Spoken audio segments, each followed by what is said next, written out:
Salut! În seara asta vom vorbi despre un kit de asamblat de la Maisto, cumpărat chiar astăzi de la Noriel, cu un preț foarte bun. Mai exact a fost 150 de lei, redus de la 100. S-a părut foarte interesant, scara 1.24. Ia uitați ce culoare frumoasă are. Este vorba de un Ferrari California T. Kitul conține părți din metal, caroseria, jențile și plastic. Are 43 de părți. Uitați, astea ar fi. Are în pachet și șurubelnița cu care să strângem șuruburile.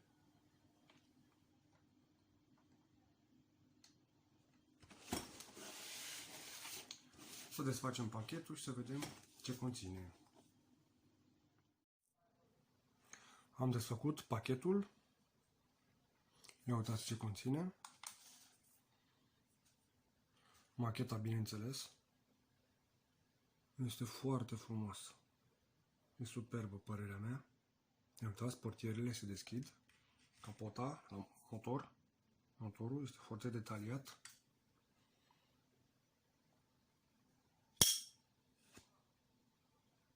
Este destul de grea.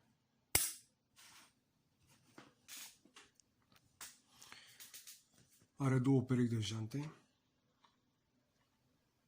Unele mai lucioase așa, altele mai mate. Acum o să vedem pe care o să le montez.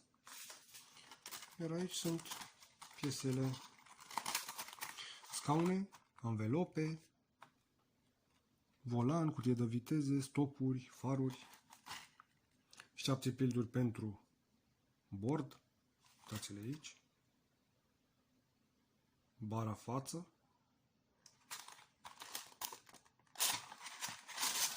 semnul de la Ferrari, așa se vede.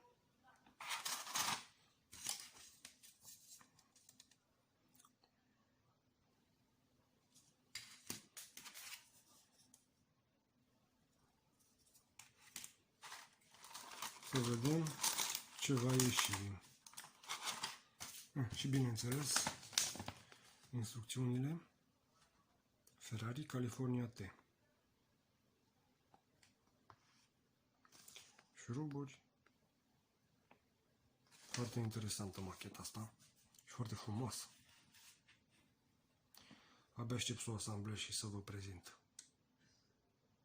Destul de mare, cam 18 cm, 18-20, foarte grea. Și are niște detalii foarte, foarte frumoase. Ia uitați. Arată așa destul de bine neasamblată, dar cu toate alea o să arate superb.